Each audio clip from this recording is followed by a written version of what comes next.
Mr. Samonte, lasing ka na. Hayaan mong dalhin kita sa kwarto mo. Walang laman ang mga pasilyo ng hotel. At isang mapang-akit na boses ng isang babae ang umaalingongaw sa bawat pasilyo. Mr. Samonte, wala na tayo sa karamihan.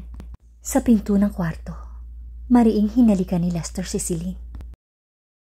Tumugon si Celine sa simbuyo ng damdamin ni Lester. Ngunit ang kanyang mga mata ay walang malasakit.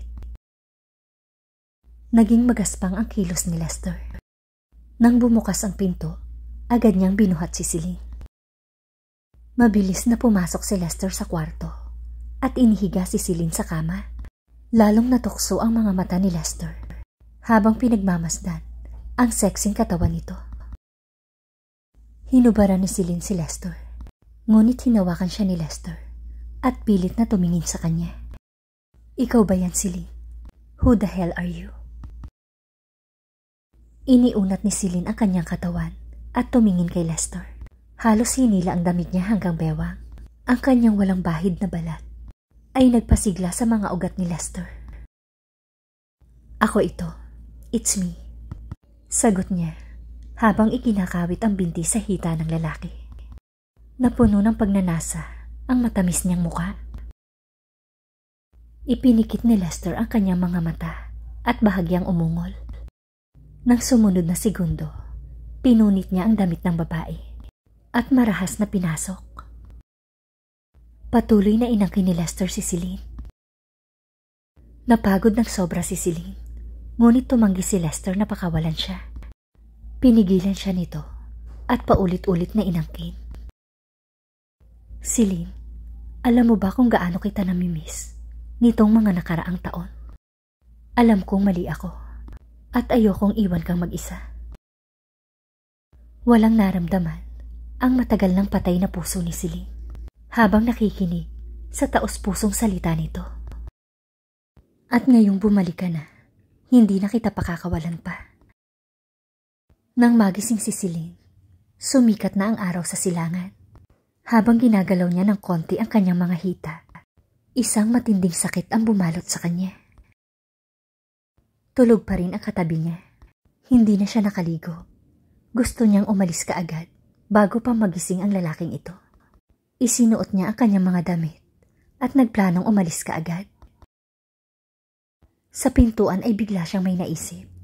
Kaya't bumalik siya. Nagsulat ng isang bagay sa papel at inilagay ito sa unan.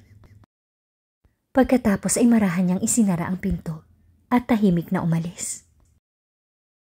Masakit ang ulo ni Lester nang magising. Ngunit ang kanyang katawan ay narelax kesa dati. Napakunot ang noo niya nang makita ang prominenteng note sa kanyang kama. Kinuha niya ang note. At nakita niya na ang nakasulat sa dulo ay Amira. Biglang pumasok sa kanyang isipan ang puno ng pagnanasa ng mga larawan mula kagabi. Ipinikit ni Lester ang kanyang mga mata habang minamasahe ang kanyang noo. Nakapagtatakang pinagkamalan niya si Amira bilang si Celine. Isang sama ng loob ang naramdaman niya sa kaibuturan ng kanyang puso. Biglang may naisip si Lester at nilingon ang sulat kamay. Hindi kagandahan ang sulat kamay ni Amira. Wala itong pagkakahawig sa magandang sulat kamay ni Celine. Bumagsak si Lester sa kanyang kama at muling inalala ang nangyari kagabi. Sa paglipas ng mga taon, si Amira lang ang babaeng hindi niya kinagalitan. Siya ay isang normal na tao at minsan ay meron siyang mga pangangailangan. Sinubukan din niyang sumama sa ibang babae. Ngunit kahit gaano kaganda o kaakit-akit ang babae, ay nagawa niyang tanggihan ang mga ito. Ipinagdiriwang ni Lester ang tagumpay ng proyekto ng Samonte.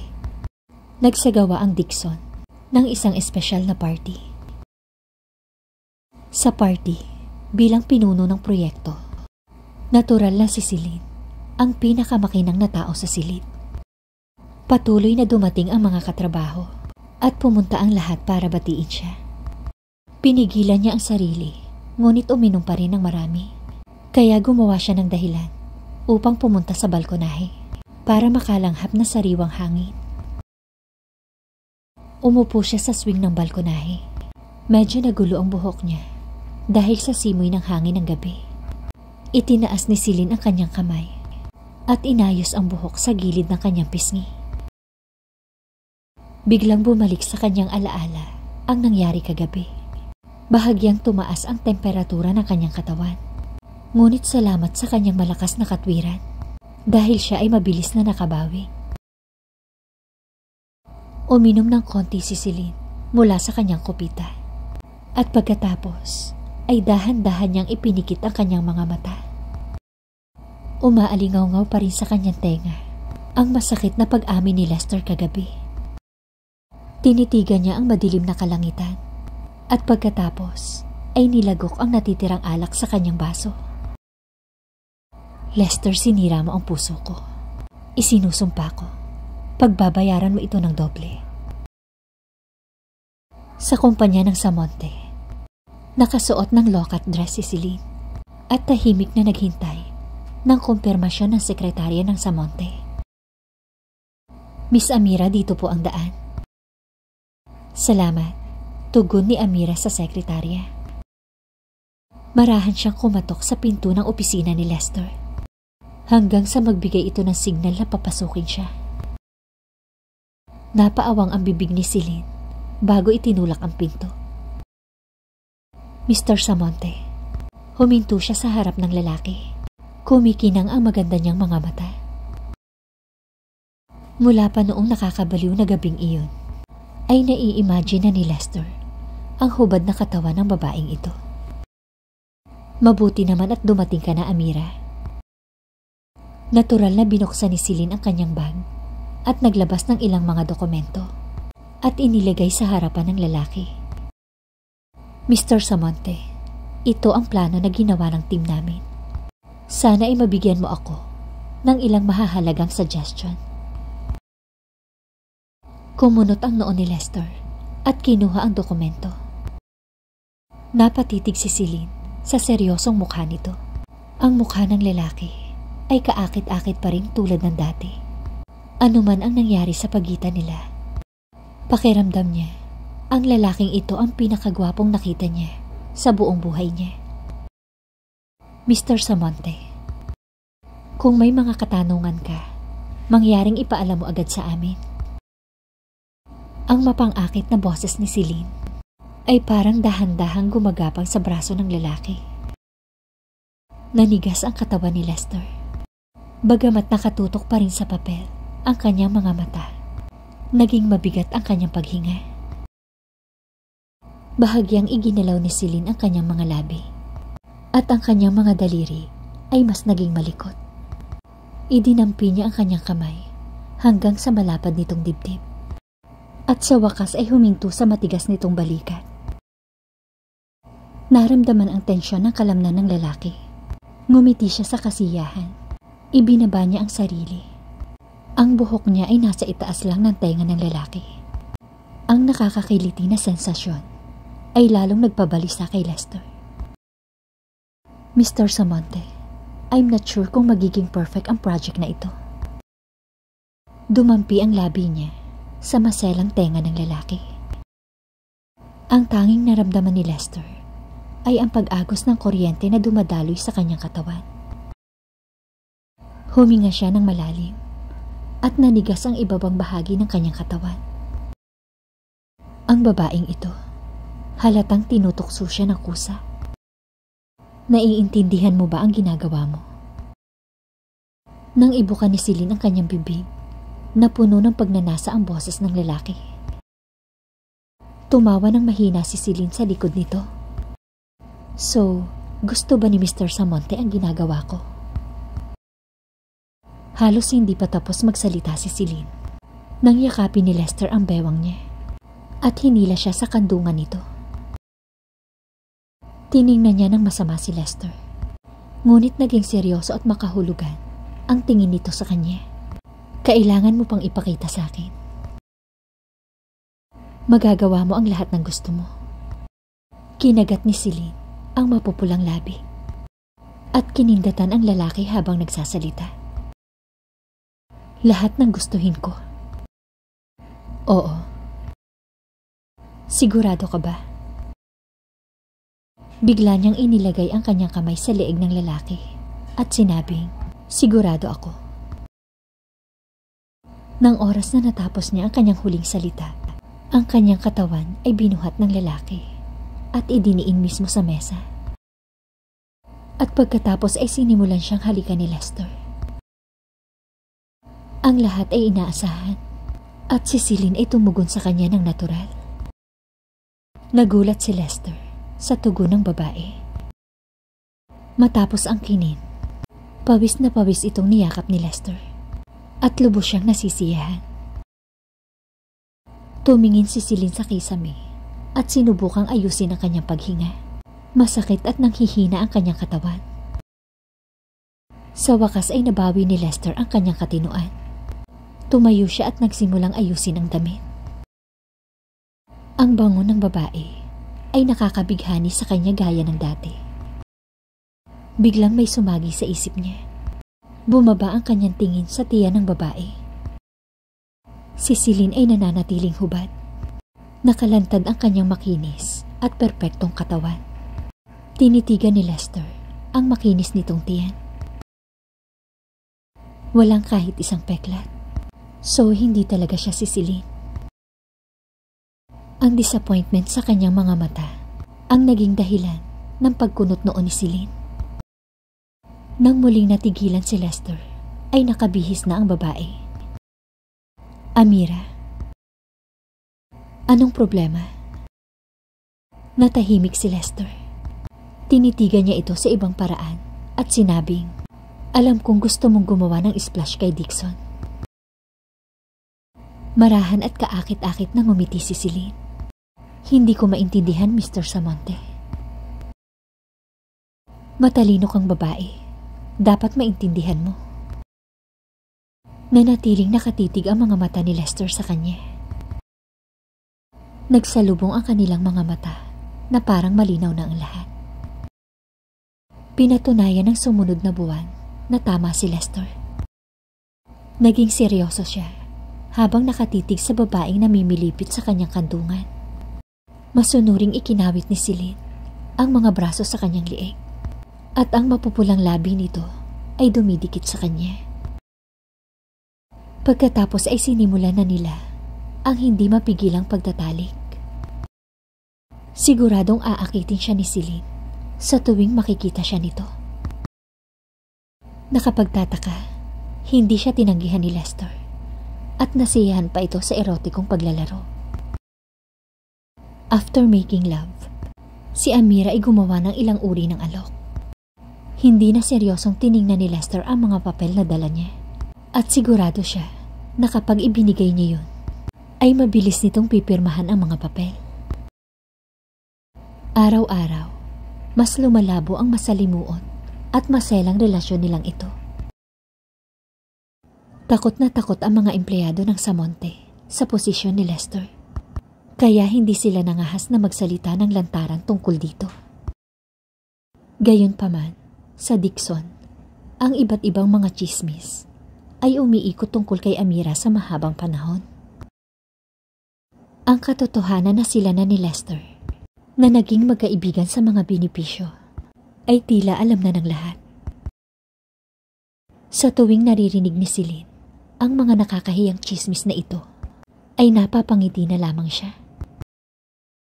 Para sa kanya, ang pakikipagrelasyon kay Lester sa maikling panahon ay matagal nang lumampas sa kanyang unang inaasahan. Ngunit walang makakapigil sa kanya. Mr. Samonte, hindi ka ba pupunta sa hotel ngayon? Habang nakaupo sa sasakyan ni Lester, sinulyapan siya ni Celine bago itinaas ang seatbelt. Naging komplikado ang ekspresyon ng mukha ni Lester. May gusto akong ipakita sa'yo. Nagkibit balikat si Celine. At nang huminto ang sasakyan sa harap ng mansyon, makalipas ang kalahating oras, biglang ayaw lumabas ni Celine. Nang makita ang dating pamilyar na bahay sa kanyang harapan, Halo-halong damdamin ang naramdaman ni Celine at nag-alinlangan siyang bumaba ng sasakyan. Bakit hindi ka lumabas? Lumapit sa kanya ang katawan ni Lester at ito mismo ang nagtanggal ng kanyang seatbelt. Hinihintay lang kita. Kinindatan niya si Lester na may malabong ngiti sa labi. Inalis ni Lester ang tingin sa mukha niya at naglakad patungo sa mansyon. Sinundan siya ni Celine habang nangunguna sa daan at binuksan ang pinto. Makalipas ang ilang taon, bumalik sila sa lumang mansyon. Ang ilang mga bagay ay nagbago dito. Nahirapan si Celine sa nararamdaman niya ngayon. Ang bawat pulgada ng lugar na ito ay nakaukit sa kanyang kaluluwa at hindi makakalimutan. Pakiramdam niya ay kinapos siya ng hininga. Mr. Samonte, ito ba ang tahanan mo? Bahagyang tumango si Lester at binigyan siya ng tubig at itinaas ang mga mata sa direksyon ng ikalawang palapag. Sundan mo ko. Nakita ni Celine ang kwartong tinirhan niya ng ilang taon. Seryoso ba si Mr. Samonte sa akin? Ikinawit niya ang kanyang mga braso sa dibdib ni Lester at ngumiti ng maliwanag. Kumurap ang kanyang mga mata at sinadyang sabihin, palagi mo bang dinadala ang iyong kasintahan sa iyong bahay? Oo. Tumingin si Lester sa kanya. Naniniwala ako na mayroong isang bagay bilang retribution. Naningkit ang mga mata ni Celine sa salitang iyon. Ayaw niyang isipin ang ibig sabihin ng mga sinabi nito. Ibinaba niya ang kanyang ulo, ngunit nanatili ang kanyang kamay sa pagkakahawak sa lalaki. Bago pa siya makapag-react, binuhat na siya ni Lester paakyat sa second floor. Hindi makawala si Celine. Ayaw man niyang gawin ito, ay napilitan siyang sundan ang lalaki sa kanyang lumang silid. Napatingin siya sa pamilyar na kwarto. Katulad pa rin ng dati, ang lahat ng kasangkapan. Ang malaking bintana, ang mga bulaklak at halaman, ang mga pintura sa pader, ang mababangong kandila sa mesa. Ang lahat ay katulad noong nandun pa siya. Biglang bumilis ang tibok ng puso niya. Ang lugar na ito ay inabandona ng matagal na panahon. Ngunit nawala ang pagkagulat sa mukha niya nang lumingon si Lester sa kanya. Ito ang aking kwarto. Sabi nito sa malumanay na tono na parang nagsasabi ng isang karaniwang katotohanan. Ngumiti si Celine at napapikit. Wala akong nakitang feminine sa side ni Mr. Samonte. Napaka-cozy ng kwarto na ito. Hindi ako makapaniwala na walang babaeng nakatira dito. Makalipas ang 2 segundong katahimikan, sumagot si Lester. Oo. Saglit na napahinto si Celine sa pagsasalita. Ngumiti nang walang pakialam si Lester. Naisip ni Celine na baka nagkamali siya ng narinig. Bahagya siyang tumikhim at dumiretso sa loob ng kwarto. Binuksan niya ang mga aparador. Ang mga damit na pamilyar sa kanya ay bumagsak sa kanyang mga mata. Bahagyang nanginig ang kanyang mga kamay at nanlamig siya sa kanyang kinatatayuan. Iyon ang mga damit na isinusuot niya noon. Tumingin si Lester sa kanya at nagtanong sa mahinang boses. May problema ba? Malakas niyang isinara ang aparador. So, may babae ka talaga? Nagkunwaring nagsaselos si Celine. Bumuntong hininga siya, nadismaya ang mukha at aalis na sana. Mabilis na hinawakan ni Lester ang mga kamay ni Celine at ipinikit nito ang mga mata ng may pag-aalala. Nagulat ka ba? Thank you guys for listening and watching.